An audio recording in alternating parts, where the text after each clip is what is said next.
Hello students, good morning. स्वागत है आपका ऑनलाइन क्लासेस में। आज हम स्टार्ट करते हैं क्लास 8th का सामाजिक विज्ञान का चैप्टर नंबर 1 भाग 3 में, जिस बुक का नाम है हमारा राजस्थान। इसका हम चैप्टर नंबर 1 स्टार्ट करते हैं। हम शुरू करते हैं हमारा चैप्टर नंबर 1, जिसका नाम है 18वीं सदी का राजस्थान। यानी जब 1857 की क्रांति हुई थी, उसके पहले की घटना हमें इस चैप्टर में देखने को मिलती है। इसमें हम पढ़ेंगे कि जब मराठा साम्राज्य में, जब शिवाजी ने मराठा में अपने साम्राज्य की स्थापना करी थी, उस समय जो औरंगजेब था, जो मुग़ल साम्राज्य का अंतिम शासक था। कौन था औरंगजेब? ये औरंगजेब है, ये था मुग़ल साम्राज्य का अंतिम शासक। इसने क्या करी थी? इसकी मृत्यु, जब औरंगजेब की मृत्यु हो गई थी, तो मराठा यानी मराठा का जो शासक था शिवाजी, उसने संपूर्ण उत्तरी भारत में अपने साम्राज्य की स्थापना करी थी, यानी नीतियों को अपनाया था, जिससे वे मालवा व गुजरात में आक्रमण करने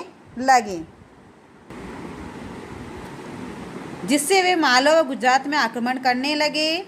मराठों व मालवा व गुजरात पर आक्रमण राजस्थानी शासकों के लिए एक चिंता का विषय बन गया था। यानी उन्होंने क्या किया, जो मालवा के शासक थे, ठीक है, उन्होंने क्या किया, गुजरात में अपना आक्रमण कर दिया और मराठों का मालवा व गुजरात पर आक्रमण स्थापित हो गया था। राजस्थानी शासकों ने चिंता का विषय बन गया। इससे क्या हुआ कि जो राजस्थानी शासक थे, जो हमारे जोधपुर, जयपुर, राठौड़ों के जो शासक थे, उनमें एक चिंता का विषय उभर आया, यानी उनको चिंताएं सताने लगी। राजस्थान में सर्वप्रथम 1711 ईस्वी में मराठों ने मेवाड़ में प्रवेश किया था। ये आपके क्वेश्चन पूछ सकते हैं कि राजस्थान में सर्वप्रथम मराठाओं ने मेवाड़ में कब प्रवेश किया, तो हम क्या लिखेंगे, 1711 ईस्वी में। 1720 में पेशवा बाजीराव ने मराठा ध्वज अटक से कटक तक फहराने का लक्ष्य निर्धारित कर लिया था। यानी इन्होंने क्या निर्णय लिया कि जिस साम्राज्य में हम रहते हैं, उस साम्राज्य के अलावा हम अपना जो ध्वज है, अपना जो झंडा है, वो दूसरे राज्य में भी फहराना चाहते हैं। यानी उन्होंने ये लक्ष्य निर्धारित कर लिया था। अतः उत्तरी भारत की ओर मराठा अग्रसर होने लगे। 1726 ईस्वी में मराठों ने कोटा व बूंदी पर आक्रमण करना शुरू कर दिया था। इसके पश्चात यानी 1726 में तो उन्होंने, मराठों ने कहाँ आक्रमण किए थे, कोटा और बूंदी में। यानी जो मराठा थे, उन्होंने राजस्थान में प्रवेश कर लिया था।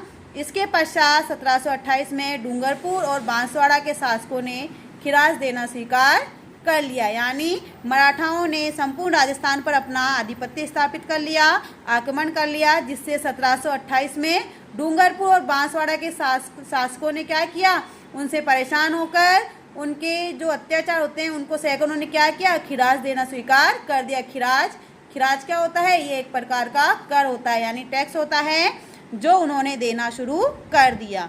22 अप्रैल 1734 ईस्वी में मराठों ने बूंदी के शासक बुद्ध सिंह को पुनः वहां का शासक बना दिया।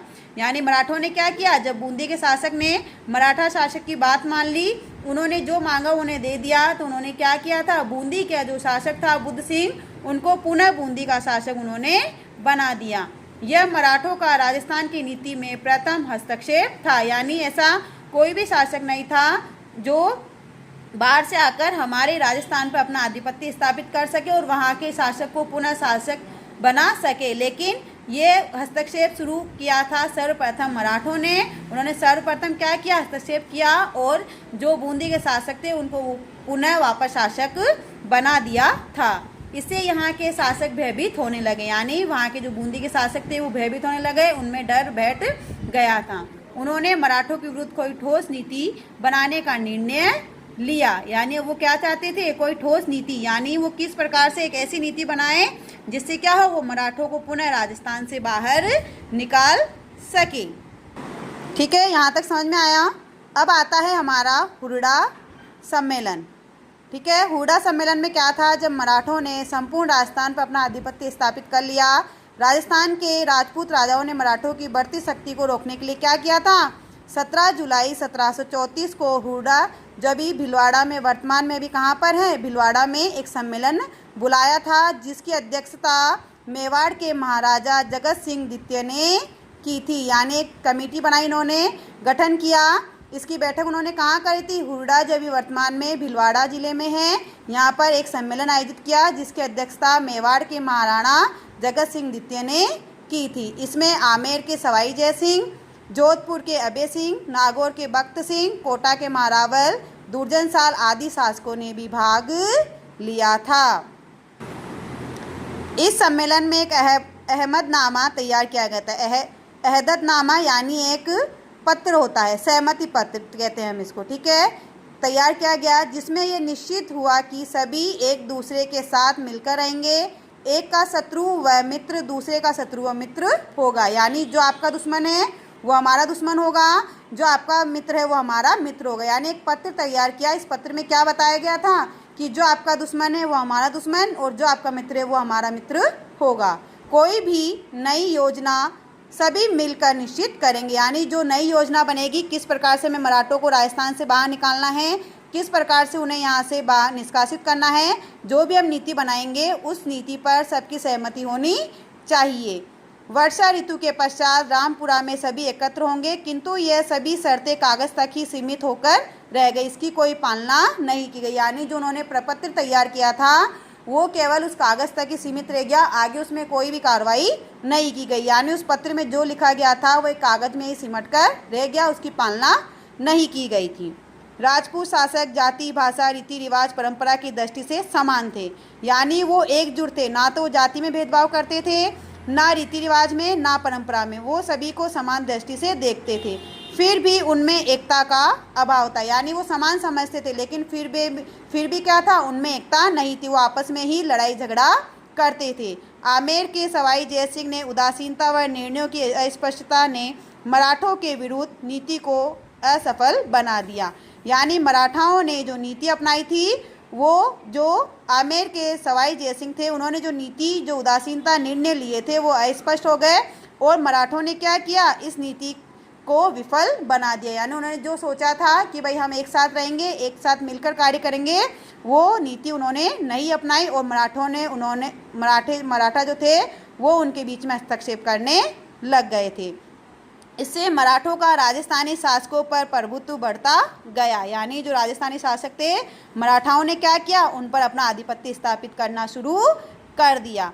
पेशवा बाजीराव ने राजस्थान नीति का आकलन करने के लिए अपनी माता राधाबाई को 1735 ईस्वी में राजस्थान में तीर्थ यात्रा पर भेजा। यानी अब पेशवा बाजीराव जो थे, जो मराठा शासक थे, उन्होंने क्या किया, अपनी माताजी को, यानी राजस्थान की नीतियों का आकलन किया कि राजस्थान में किस प्रकार की नीतियाँ बनी हुई हैं, किस प्रकार नीतियाँ कार्य कर रही है, क्या बनाया है उन्होंने, उस अकॉर्डिंग उन नीतियों की जानकारी लेकर उन्होंने अपनी माताजी को, जो बाजीराव थे, उन्होंने अपनी माताजी राधाबाई को 1735 ईस्वी में राजस्थान में यात्रा पर भेज दिया। अपनी माता के सम्मान सहित कुशल लौट आने पर पेशवा बाजीराव अगले ही वर्ष राजस्थान के दौरे पर आए, यहाँ से चौथ वसूली की। क्या क्या उन्होंने, चौथ वसूली, यानी यहाँ पर वो टैक्स लेना यानी कर लेना उन्होंने शुरू कर दिया था। यानी राजस्थान की नीतियों को देखा उन्होंने, किस प्रकार की नीतियाँ बनी हुई हैं, उस प्रकार उन्होंने अपना अगला कदम रखा और अपनी माताजी के लौट जाने पर उन्होंने खुद स्वयं आकर राजस्थान में अपना आधिपत्य स्थापित कर लिया और जनता से चौथ वसूली करना भी उन्होंने शुरू कर दिया था। आई होप आप लोगों को यहाँ तक समझ में आया होगा। आप लोग एक बार खुद इस चैप्टर को रीड करना तो आप लोगों को अच्छे से समझ में आ जाएगा। ठीक है, thank you, have a nice day.